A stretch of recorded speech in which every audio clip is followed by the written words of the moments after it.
എല്ലാവർക്കും നമസ്കാരം. ഇപ്പം ഒരു ന്യൂസ് കുറച്ചായിട്ട് ഇങ്ങനെ കളിച്ചുകൊണ്ടിരിക്കുകയാണ്. ഒരു പാസ്റ്ററിനെ എതിരെ പാസ്റ്ററിൻ്റെ മകൾ കംപ്ലൈൻറ്റ് കൊടുത്തിരിക്കുകയാണ്. അതായത് മകളെ പീഡിപ്പിച്ചു എന്ന് പറഞ്ഞിട്ടാണ് മകൾ കംപ്ലൈൻറ്റ് കൊടുത്തത്. പീഡനം ഇന്നോ ഇന്നലെയോ നടന്നതല്ല. ആ പെണ്ണിൻ്റെ ചെറുപ്പകാലത്തെങ്ങാണ്ട് ഇദ്ദേഹം പീഡിപ്പിച്ചു. എനിവേ 17 വയസ്സായപ്പോഴത്തേനും ഈ പെണ്ണിനെ കെട്ടിച്ചു വിട്ടു എന്നൊക്കെയാണ് ഈ പെൺകുട്ടി പറയുന്നത്. ഈ പെൺകുട്ടിയെ കല്യാണം കഴിച്ചതും ഒരു പാസ്റ്ററാണ് എന്നാണ് പറയുന്നത്. അപ്പോൾ ലേറ്റസ്റ്റ് ന്യൂസ്, ആ പാസ്റ്റർ ഒരു ഉന്നത ലെവലിൽ ഇരിക്കുന്ന ആളാണ്. അദ്ദേഹത്തെ എന്താ പറയുക, ആ പദവിയിൽ നിന്നുമൊക്കെ മാറ്റി നിർത്തി എന്നൊക്കെയാണ് പറയുന്നത്.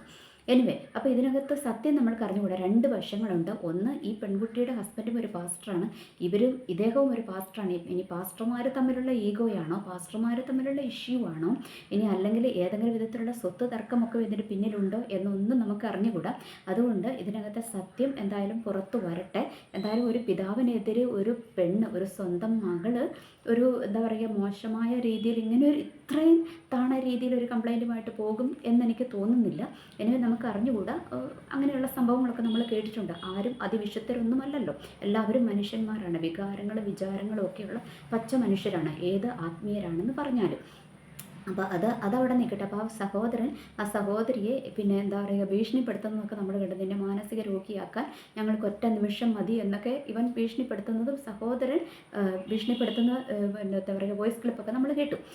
അതവിടെ നിൽക്കട്ടെ. അപ്പോൾ എനിക്ക് പറയാനുള്ളത്, നമ്മൾ എല്ലാവരും ഒരു വിധത്തിൽ അല്ലെങ്കിൽ മറ്റൊരു വിധത്തിൽ വിശ്വാസികളാണ്. ഏതെങ്കിലും ഒരു മതത്തിൽ നമ്മൾ വിശ്വസിക്കുന്നവരാണ്. അത് ഒരു പരിധി വരെ നല്ലതാണ്. അന്ധമായ, അതായത് അമിതമായ ഭക്തി ഒരിക്കലും ഗുണം ചെയ്യത്തില്ല. എന്നാൽ ഭക്തി നമ്മൾക്ക് അത്യാവശ്യം നല്ലതും തന്നെയാണ്. കാരണം നമ്മൾക്ക് ഒന്നുമില്ലാത്തൊരവസ്ഥ വരുമ്പോൾ, ഒരു സിറ്റുവേഷൻ വന്നു കഴിയുമ്പോൾ, നമ്മൾ ഹാൻഡിൽ ചെയ്യാൻ പറ്റാത്തൊരു മാനസിക സമ്മർദ്ദം നമ്മൾക്ക് വന്നു കഴിയുമ്പോൾ, അല്ലെങ്കിൽ നമ്മൾക്ക് ഷെയർ ചെയ്യാൻ വേറൊരാളും ഇല്ല എന്നൊക്കെ കണ്ടു കഴിയുമ്പോൾ, ഈ ഭക്തി എപ്പോഴും നമ്മളെ പ്രൊട്ടക്റ്റ് ചെയ്യാറുണ്ട്. നമ്മൾക്കതൊരു ഉപകാരമായിട്ട് മാറാറുണ്ട്. നമ്മൾക്കൊരു സെൽഫ് മോട്ടിവേഷൻ അതിൽ നിന്ന് നമ്മൾക്ക് ലഭിക്കാറുണ്ട്. അതുകൊണ്ട് ഒരു പരിധിവരെയൊക്കെ ഈ ഭക്തിയും മതപരമായ കാര്യങ്ങളൊക്കെ നമുക്ക് നല്ലത് തന്നെയാണ്. എന്നാൽ അമിതമായാൽ എന്തും വിഷമാണ്. പിന്നെ ഇതിനകത്ത് മറ്റൊരു കാര്യം, നമ്മൾ വിശ്വാസികളായിട്ടുള്ളവർ, അതായത് ഏത് മതത്തിലുള്ളവരുമായിക്കോട്ടെ, അത് മുസ്ലിം ആവാം, ഹിന്ദു ആവാം, ക്രിസ്ത്യൻ ആകാം. ക്രിസ്ത്യനിലും എല്ലാത്തിനും പല പല പല വിഭാഗങ്ങളുണ്ട്. പെന്തക്കോസ്തുകാരുണ്ട്, ക്രിസ്ത്യൻസ് ഉണ്ട്, അതായത് കത്തോലിക്കരുണ്ട്, ഓർത്തഡോക്സ് ഉണ്ട്. അങ്ങനെ ക്രിസ്ത്യൻസിലും കുറേ വിഭാഗങ്ങളുണ്ട്. മുസ്ലിംസ് എടുത്താലും ഹിന്ദുക്കളിലെടുത്താലും എല്ലാത്തിനകത്തും പല പല വിഭാഗങ്ങളുണ്ട്. അപ്പം ഏതിലെങ്കിലും ആകട്ടെ, ഈ ഓവറായിട്ട് ഈ അതായത് ഈ മത അധ്യക്ഷന്മാരെ, അതായത് അത് ബിഷപ്പിനെയാകാം, അച്ഛനെയാകാം, പാസ്റ്ററെയാകാം, അല്ലെങ്കിൽ ബ്രദർമാരെയാകാം, അല്ലെങ്കിൽ എന്താ പറയുക ഉസ്താദുമാരെയാകാം, പൂജാരിമാരെയാകാം, ആരെയാണെങ്കിലും ഒരു പരിധിയിൽ കവിഞ്ഞ് നമ്മൾ അവരെ വിശ്വസിക്കരുത്. കാരണം അവരും മനുഷ്യരാണ്, പച്ചയായ മനുഷ്യരാണ്. അവർക്കും വികാരങ്ങളും വിചാരങ്ങളും ഒക്കെയുള്ള മനുഷ്യരാണ്. ആ ഒരു സത്യം നമ്മൾ ആദ്യം മനസ്സിലാക്കുക. പിന്നെ പ്രത്യേകിച്ച് നമ്മൾ ഈ പെൺകുഞ്ഞുങ്ങളെയും പെൺകുട്ടികളെയും ഒന്നും ഒറ്റയ്ക്ക് ഇവരുടെ അടുത്തോട്ട് നമ്മൾ അവരെ എത്ര നല്ലവരാണെന്ന് പറഞ്ഞാലും നമ്മൾ വിടാതിരിക്കുക. കാരണം സാഹചര്യങ്ങൾ ഒരു മനുഷ്യനെ കൊണ്ട് തെറ്റ് ചെയ്യിപ്പിക്കുവാനുള്ള ചാൻസും ഏതാണ്ട് ഒരു 90% കൂടുതലാണ്. അപ്പോൾ അങ്ങനെ നമ്മൾ അവർക്കൊരു സാഹചര്യം ഒരുക്കി കൊടുക്കാതിരിക്കുക. പിന്നെ ആരെങ്കിലും സ്ത്രീകൾ തന്നെയുള്ള വീടുകളിലേക്ക് ഈ അധ്യക്ഷന്മാരെ, ഇതുപോലെയുള്ള എന്താ പറയുക ആത്മീയ ആചാര്യന്മാരെ നമ്മൾ ക്ഷണിക്കാതിരിക്കുക. കാരണം അവർക്ക് അങ്ങനെ ഒരു പ്രലോഭനത്തിനൊരു ചാൻസ് നമ്മളും ഉണ്ടാക്കി കൊടുക്കാതിരിക്കുക എന്നുള്ളൊരു ബോധം, ഒരു സാമാന്യ ബോധം നമ്മൾക്കുണ്ടായിരിക്കണം. ഒരിക്കലും അവർ അമാനുഷിക വ്യക്തികളല്ല, അവർ സാധാ വ്യക്തികൾ തന്നെയാണ് എന്നുള്ള സത്യം നമ്മൾ മനസ്സിലാക്കുക. പിന്നെ രണ്ടാമതൊരു കൂട്ടരുണ്ട്, എന്താ പറയുക ഈ പിരിവ്, അതായത് ഈ ഒത്തിരി ക്യാഷൊക്കെ മേടിക്കുന്ന ടീമുകൾ. നിങ്ങൾക്ക് ഇന്നിങ്ങനെ കൊടുത്ത്, ഇപ്പം ഞങ്ങൾ ക്രിസ്ത്യൻസിലൊക്കെ പറയാറുണ്ട്, നമ്മൾ ഇത്ര കൊടുത്തു കഴിഞ്ഞാൽ 10th, അതായത് 10 ഒരു ശതമാനക്കണക്ക് പറയാറുണ്ട്. അപ്പോൾ 10 നമ്മൾ ദൈവത്തിന് കൊടുക്കണം എന്നൊക്കെ പറഞ്ഞ് നമ്മൾ ചർച്ചകളിലൊക്കെ ഇടാറുണ്ട്. അപ്പോൾ അത് നമ്മൾ ചെയ്യേണ്ട കാര്യം തന്നെയാണ്. കാരണം നമ്മൾ 2 മണിക്കൂർ അല്ലെങ്കിൽ 2.5 മണിക്കൂർ അല്ലെങ്കിൽ 3/4 മണിക്കൂറൊക്കെ നമ്മൾ പള്ളിയിൽ ചിലവഴിക്കുന്നുണ്ട്. ചില പള്ളികളിലൊക്കെ AC ഉണ്ട്, അല്ലേ? AC ഉണ്ട്. പിന്നെ ആ പ്രീച്ച് ചെയ്യുന്ന ആളും ഒത്തിരി കഷ്ടപ്പെട്ട് തന്നെയാണ് നിന്ന് 3/4 മണിക്കൂറും അല്ലെങ്കിൽ 2 മണിക്കൂറൊക്കെ നിന്ന് പ്രസംഗിക്കണമെങ്കിൽ അവർക്ക് അതിൻ്റേതായ സ്ട്രെസ് അവരെ എടുക്കുന്നുണ്ട്. പിന്നെ നമ്മൾ അതായത് AC കെട്ടിടത്തിൻ്റെ അകത്തൊക്കെയാണ് ഇരിക്കുന്നതെങ്കിൽ ആ ACക്കൊക്കെ കറണ്ട് ബില്ല് വരുമല്ലോ. ഇതൊന്നും KSEB ചുമ്മാ കൊടുക്കുന്നതല്ല. അപ്പം നമ്മൾ അതിനകത്ത് ഒരു നിശ്ചിത, ഇപ്പം നമ്മൾ സിനിമ കാണാൻ തിയേറ്ററിൽ പോയി കഴിയുമ്പോൾ അവരൊരിക്കലും നമ്മൾക്ക് ഫ്രീ ആയിട്ടല്ല നമ്മളെ അലൗ ചെയ്യുന്നത്. എന്തായാലും ഇന്നത്തെ കാലത്ത് ഒരു തുക്കട തിയേറ്ററിൽ പോയാൽ തന്നെ 200 രൂപ ചിലവാണ്, അല്ലേ? ടിക്കറ്റ് ചാർജ് അത്രയും ഉണ്ട്. കുഞ്ഞുങ്ങളെയും കൊണ്ട് പോയാലും അവർക്കും ടിക്കറ്റ് എടുക്കണം. അങ്ങനെയുള്ള കണ്ടീഷനാണ് ഇന്നുള്ളത്. അപ്പം അവിടെ നമ്മൾക്ക് കൊടുക്കാമെങ്കിൽ ഇവിടെയും നമ്മൾക്ക് കൊടുക്കാം. ഇവിടെയും നമ്മൾക്ക് മാനസികമായ അല്ലെങ്കിൽ എന്താ പറയുക ആത്മീയമായ എൻ്റർടൈൻമെൻറ്റ് നമ്മൾക്ക് ഇവിടെയും ലഭിക്കുന്നുണ്ട്. അല്ലെങ്കിൽ ആത്മീയമായി നമ്മളെ വളർത്താൻ ഉള്ള ഒരു എന്തെങ്കിലുമൊക്കെ നമ്മൾക്ക് ഇതിനകത്തുനിന്ന് ലഭിക്കുന്നുണ്ടാകും. അപ്പം കൊടുക്കാൻ നമ്മൾ ബാധ്യസ്ഥരാണ്. നമ്മൾ ഉള്ളതുപോലെ കൊടുക്കുക. പിന്നെ പിടിച്ചു പറിക്കാൻ വരുന്നവർക്ക് കൊടുക്കാതിരിക്കുക. ഉണ്ട് എങ്കിൽ മാത്രം കൊടുക്കുക. ഇല്ല എങ്കിൽ നമ്മൾ കൊടുക്കാതിരിക്കുക. ഇല്ല എങ്കിൽ നമ്മളോട് കോപിക്കുന്ന ദൈവമാണെങ്കിൽ ആ ദൈവത്തെ നമുക്ക് വേണ്ടതങ്ങ് വെച്ചാൽ മതി. അത്രേ എനിക്ക് പറയാനുള്ളൂ. ഓക്കെ. ഒരിക്കലും ദൈവം എന്ന് പറയുന്ന ആൾ ഒരിക്കലും നമ്മുടെ അടുത്തുനിന്ന് പൈസ പിടിച്ചു മേടിക്കാൻ വരത്തില്ല എന്നുള്ളൊരു സത്യം നിങ്ങൾ വിശ്വാസികളായിട്ടുള്ളവർ മനസ്സിലാക്കുക. എവിടെയും നമ്മൾക്കുണ്ടെങ്കിൽ നമ്മളെ ഉള്ളതുപോലെ നമ്മളെ സഹായിക്കുക. അത്രയേ ഉള്ളൂ. പിന്നെ വേറൊരു കാര്യം ഉള്ളതെന്നാന്ന് വെച്ചാൽ ഈ എന്താ പറയുക, ഈ പള്ളികളിലും അമ്പലങ്ങളിലും മോസ്കുകളിലും ഒക്കെ ഇങ്ങനെ വാരിക്കോരി കൊടുക്കുന്നവരെ ശ്രദ്ധിച്ചോണം. ഇവർ തൊട്ട അയൽവക്കത്തെ വീട്ടിൽ കഞ്ഞി കുടിക്കാതിരിക്കുന്ന ഒരു ഫാമിലിയിൽ ഒരു പാക്കറ്റ് അരി കൊണ്ട് മേടിച്ച് കൊടുക്കുന്ന ടീമുകളായിരിക്കില്ല ഒട്ടുമിക്കതും. എന്നാൽ സഹായിക്കുന്നവരുണ്ട്. അപ്പം എല്ലാ ദൈവങ്ങളും എനിക്ക് തോന്നുന്നു പഠിപ്പിക്കുന്നത് ആദ്യം നിൻ്റെ ഉടുക്കാനില്ലാത്ത, ഞങ്ങൾ ക്രിസ്ത്യൻസിലൊക്കെ പഠിപ്പിക്കുന്നത് അങ്ങനെയാണ്. രണ്ടുടുപ്പുള്ളവനൊന്നും ഇല്ലാത്തവന് കൊടുക്കട്ടെ, നിങ്ങൾ ഭക്ഷണം കഴിക്കാനില്ലാത്തവന് ഭക്ഷണം കൊടുക്കണം. ഇതൊക്കെയാണ് പഠിപ്പിക്കുന്നത്. വെച്ചാൽ മറ്റുള്ളവരെ സഹായിക്കാനാണ് എല്ലാ മതങ്ങളിലും പഠിപ്പിക്കുന്നത്. പലപ്പോഴും നമ്മളത് ചെയ്യാറില്ല. നമ്മളൊക്കെ വിചാരിക്കുന്നത് ദൈവത്തിന് കുറേ കോരി കൊടുത്തു കഴിഞ്ഞാൽ, അതായത് നമ്മൾ കാണിക്കേണ്ട മാനുഷിക പരിഗണന നാട്ടുകാരോടും അല്ലെങ്കിൽ നമ്മുടെ കുടുംബത്തിനകത്ത് പോലും ഉള്ളവരോട് നമ്മൾ കാണിക്കാതെ, അല്ലെങ്കിൽ നമ്മുടെ കൂട്ടു സഹോദരങ്ങളോട് നമ്മൾ കാണിക്കാതെ, അയൽവക്കത്തുള്ളവരോട് കാണിക്കാതെ ദൈവത്തിന് വാരിക്കോരി കൊടുത്തു കഴിഞ്ഞാൽ ദൈവം നമ്മളെ അങ്ങ് അനുഗ്രഹിക്കുമെന്നുള്ള മൂഢധാരണയിൽ ജീവിക്കുന്ന ഒത്തിരി പേരുണ്ട്. എനിക്ക് നിങ്ങളോട് പറയാനുള്ളത്, ദൈവം ഒരിക്കലും അങ്ങനെ ചെയ്യുന്ന ആളല്ല. ദൈവം എപ്പോഴും, ദൈവത്തിന് പൈസ വേണ്ട, ദൈവം വന്ന് എടുത്തുകൊണ്ട് പോകത്തൊന്നുമില്ല പൈസ. ആ പൈസ അവിടെ ഉള്ളവരൊക്കെ തന്നെയാണ് ഉപയോഗിക്കുന്നത്, ആവശ്യങ്ങൾക്ക് തന്നെയാണ് ഉപയോഗിക്കുന്നത്. അതൊന്ന് മനസ്സിലാക്കുക. രണ്ട്, അവർക്കും കൊടുക്കണം, പള്ളിയിലും കൊടുക്കണം, പക്ഷേ ആരാധനാലയങ്ങളിലും കൊടുക്കണം. ഒപ്പം നമ്മൾ സഹജീവികളോട് കരുണ കാണിക്കാനും നമ്മൾ പഠിക്കണം. എന്നാൽ ദൈവത്തിൻ്റെ പ്രസാദം ഒരു മനുഷ്യനിൽ ഉണ്ടാകൂ എന്നുള്ളതാണ് ഞാൻ പഠിച്ചു വെച്ചിരിക്കുന്നത്. ഓക്കെ. നമ്മുടെ വീടിൻ്റെ അടുത്ത് ഒരാൾ കഷ്ടപ്പെടുന്നുണ്ടെങ്കിൽ, ഒരാൾക്ക് ഒരു നേരത്തെ ഭക്ഷണത്തിന് വകയില്ലാതെ ഒരു മനുഷ്യനുണ്ടെങ്കിൽ, അവർക്ക് കൊടുക്കാതെ നമ്മൾ കൊണ്ട് പള്ളിയിലോട്ട് അല്ലെങ്കിൽ ഏതെങ്കിലും ആരാധനാലയത്തിൽ കൊണ്ട് മുഴുവനും കുമിഞ്ഞു കൂടിയിട്ട് നമ്മളെ വന്ന് അനുഗ്രഹിക്കും എന്ന് പറയുന്നത്, ദൈവം അനുഗ്രഹിക്കുമെന്ന് പറയുന്നത് മൂഢമായ പഠിപ്പീരുകളാണ്. അങ്ങനത്തെ പഠിപ്പീരുകളിൽ നിങ്ങൾ വീഴാതിരിക്കുക.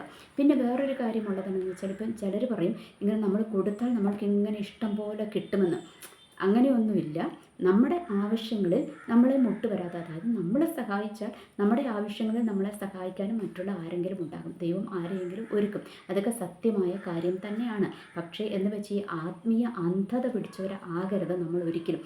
എപ്പോഴും നമ്മളുടെ ഒരു അകക്കണ്ണ് എപ്പോഴും തുറന്നിരിക്കണം. എപ്പോഴും നമ്മൾ ജാഗരൂകരായിരിക്കണം. കാരണം ഈ ആത്മീയം എന്ന് പറയുന്നത് ശരിക്കും മനുഷ്യനെ ഇങ്ങനെ അടിച്ചമർത്തുകയാണ്, മനുഷ്യനെ അടിച്ചമർത്തി കളയുകയാണ്. അവരുടെ ബുദ്ധികളെ, അവരുടെ ചിന്തകളെ എല്ലാം ഇങ്ങനെ അങ്ങനെ എന്താ പറയുക അടിമകളാക്കി കളയുകയാണ് പലപ്പോഴും ഈ ആത്മീയം എന്ന് പറയുന്നത്, ഒരു പരിധിവരെ. എന്നാൽ നമ്മൾ അതിനകത്തുനിന്ന് ഒരു ഡിസ്റ്റൻസ് വിട്ട് വേണം ഏത് കാര്യത്തിലും നിൽക്കാൻ വേണ്ടിയിട്ട്. ഒന്നാമത് നമ്മൾ നിൽക്കുന്ന മതത്തിനെക്കുറിച്ച്, ആ മതഗ്രന്ഥത്തെക്കുറിച്ചൊക്കെ നമ്മൾക്ക് നല്ലൊരു അറിവുണ്ടായിരിക്കണം. എന്നാൽ ഈ പറഞ്ഞ് നമ്മളെ പഠിപ്പിക്കാൻ വരുന്നവരുടെ ഭോഷത്തരങ്ങൾ പലപ്പോഴും നമ്മൾക്ക് മനസ്സിലാക്കുവാൻ പറ്റുള്ളൂ. ഇപ്പം ഞങ്ങളുടെ ക്രിസ്ത്യൻസിലൊക്കെ ഇങ്ങനെ ഞങ്ങളെ പഠിപ്പിക്കുന്ന ഒരു കാര്യമുണ്ട്. അച്ഛന്മാർക്കെതിരെ അല്ലെങ്കിൽ ബ്രദർമാർക്കൊക്കെ എതിരെ, നമ്മുടെ പാസ്റ്റർമാർക്കൊക്കെ എതിരെ നമ്മൾ പറഞ്ഞു കഴിഞ്ഞാൽ നമ്മൾ ഏതാണ്ട് അങ്ങ് തളർന്നു പോകും എന്ന് വെച്ചാൽ ഇവർ പഠിപ്പിക്കുന്നത് ഒരുത്തൻ പൊട്ടനാണ്, അല്ലാതെ ഒരുത്തൻ എന്ത് ക്രിമിനൽ തരം ചെയ്താലും അവനെതിരെ നമ്മൾ പ്രതികരിക്കരുത് എന്നാണ് ഒട്ടുമിക്ക ആൾക്കാരും പഠിപ്പിക്കുന്നത്. അതൊരിക്കലും ശരിയല്ല. ഇനിയിപ്പോൾ ക്രിമിനൽ, അതായത് കള്ളനെ കള്ള എന്ന് വിളിച്ചാൽ നമ്മളെ ശിക്ഷിക്കുന്ന ദൈവമൊന്നുമല്ല ദൈവം. അത് നമ്മൾ മനസ്സിലാക്കണം. ഓക്കെ. കള്ളനെ കള്ള എന്ന് തന്നെ വിളിക്കണം. അത് ദൈവവും അങ്ങനെ തന്നെ വിളിച്ചിട്ടുണ്ട്. അത് നമ്മൾ മനസ്സിലാക്കുക. പ്രത്യേകിച്ച് എനിക്ക് തോന്നുന്നു ഈ ക്രിസ്ത്യൻസിൻ്റെ ഇടയിലൊക്കെയാണ് ഇങ്ങനെ ഒത്തിരി അന്ധമായ ഈ എന്താ പറയുക അച്ഛന്മാരെയും ബിഷപ്പുമാരെയും ഈ പാസ്റ്റർമാരെ ബ്രദർമാരെയൊക്കെ ഇങ്ങനെ ഒത്തിരി പൂജിക്കുന്നത്. അതായത് അവർക്ക് ഒത്തിരി നമ്മൾ വാല്യൂ കൊടുക്കണം. നമുക്ക് വാല്യൂ കൊടുക്കണം. കാരണം അവർ നമ്മളെ നന്നാക്കാൻ ഇറങ്ങി തിരിച്ചേക്കുന്നവരാണ്. അവർക്ക് നമ്മൾ വാല്യൂ കൊടുക്കണം. പക്ഷേ എല്ലാവരും ബുദ്ധിപൂർവ്വം നമ്മൾ മുന്നോട്ട് പോവുക തന്നെ വേണം. അപ്പം നമ്മളൊരു കാര്യം മനസ്സിലാക്കുക, കള്ളനെ കള്ള എന്ന് തന്നെ വിളിക്കണം. അവിടെ ഒരിക്കലും നമ്മളെ ഒരു ദൈവവും ശിക്ഷിക്കാൻ വരത്തില്ല. കള്ളനെ കള്ള എന്ന് വിളിച്ചാൽ ഒരു ദൈവവും ശിക്ഷിക്കാൻ വരത്തില്ല. അതിനിവർ ബൈബിളിൽ നിന്നൊരു കോട്ടെടുത്ത്, ഞങ്ങളുടെ ബൈബിളിലൊക്കെ ഒരു കാര്യമുണ്ട്. അതായത് മോശ എന്ന് പറയുന്ന ഒരു പണ്ടത്തെ ഒരു പ്രവാചകനുണ്ട്. അപ്പോൾ ഈ മോശ എന്താ പറയുക ദൈവത്തിൻ്റെ ജനത്തെ നയിക്കാൻ, അതായത് മിസ്രൈമിൽ നിന്നും ജനത്തെ ഇങ്ങനെ ഇസ്രായേൽ, അതായത് കാനാൻ ദേശത്തേക്ക് കൊണ്ടുപോകാൻ വേണ്ടി യാത്രയിൽ ദൈവം ഉപയോഗിച്ച, അതായത് ദൈവം ആ ജനത്തെ യാത്രയിൽ കൊണ്ടുപോകാൻ വേണ്ടി എടുത്തൊരു നേതാവാണ് ഈ മോശ എന്ന് പറയുന്നത്. അപ്പോൾ ഈ മോശയ്ക്കെതിരെ, അതായത് മോശയുടെ സ്വന്തം സിസ്റ്ററും സഹോദരനും മോശയ്ക്കെതിരെ പിറുപിറുത്തു. എന്ന് വെച്ചാൽ അദ്ദേഹം വേറൊരു, അതായത് അന്നത്തെ ഇസ്രായേൽ ജനത്തിനൊരു നിയമമുണ്ട്, ഇസ്രായേൽ ജനത്തിന് ഇന്നുമുണ്ട് ഒരു നിയമമുണ്ട്, സ്വന്തം ജാതിയിൽ നിന്ന് മാത്രമേ വിവാഹം കഴിക്കാൻ പാടുള്ളൂ. അപ്പം ഇദ്ദേഹം അതിന് വെളിയിലാണ് വിവാഹം കഴിച്ചിരിക്കുന്നത്. അതുകൊണ്ട് ഇവർ ആ സ്ത്രീക്കെതിരെ, ഒരു കൂശ്യ സ്ത്രീക്കെതിരെ ഇവരെന്ത് ചെയ്തു? പിറുപിറുത്തു. അപ്പോൾ പിറുപിറുത്തതിൻ്റെ പേരിൽ ദൈവം അവരോട് ചോദിച്ചു, ഞാൻ തിരഞ്ഞെടുത്ത എൻ്റെ അഭിഷിക്തനെതിരെ എന്തുകൊണ്ടാണ് നിങ്ങൾ ഇങ്ങനെ പിറുപിറുക്കുന്നത്? അതുകൊണ്ടെന്നും പറഞ്ഞാൽ അവരെ ശിക്ഷിച്ച ഒരു ചരിത്രം അതിനകത്ത് കിടപ്പുണ്ട്, ബൈബിളിനകത്ത് കിടപ്പുണ്ട്.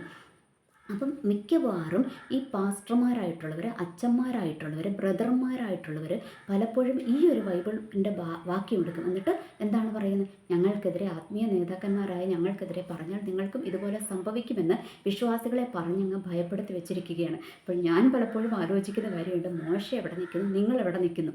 കാരണം മോശ എന്ന് പറയുന്ന മനുഷ്യൻ്റെ ചരിത്രം എടുത്താൽ ആ മനുഷ്യനോട് ദൈവം ഒരു ഘട്ടത്തിൽ, അതായത് ഇസ്രായേൽ മക്കൾ ദൈവത്തിനെതിരെ പിറുപിറുത്ത സമയത്ത് ദൈവം മോശയോട് പറയുന്നുണ്ട്, ഇവരെല്ലാം ഞാൻ നശിപ്പിച്ച് കളയാൻ പോവുക, എന്നിട്ട് നിന്നെ ഞാനൊരു പുതിയ ജാതിയാക്കും. അപ്പോൾ ഇന്നത്തെ കാലത്തുള്ള ആത്മീയ നേതാക്കന്മാരാണെങ്കിൽ അവർ പറയുമ്പോൾ ഓക്കെ കർത്താവ് ഞങ്ങൾ സമ്മതിച്ചിരിക്കുന്നു, അങ്ങനെ തന്നെ ചെയ്താട്ടെ എന്ന് പറയും. എന്നാൽ മോശ അങ്ങനെ പറഞ്ഞില്ല. മോശ അവിടെ ഇടിവിൽ നിന്ന് അങ്ങനെ ചെയ്യരുതേ എന്ന് പറഞ്ഞ ദൈവത്തെ അതിൽ നിന്ന് പിന്തിരിപ്പിച്ചു എന്ന് ബൈബിളിൽ അങ്ങനെ ഒരു ചരിത്രം കിടപ്പുണ്ട്. അപ്പോൾ അതാണ് മോശ എന്ന് വെച്ചാൽ, മറ്റുള്ളവർക്ക് വേണ്ടി ഇടിവിൽ നിന്ന് മറ്റുള്ളവർക്ക് വേണ്ടി വില മുടക്കാൻ തയ്യാറാകുന്നവനാണ് മോശ.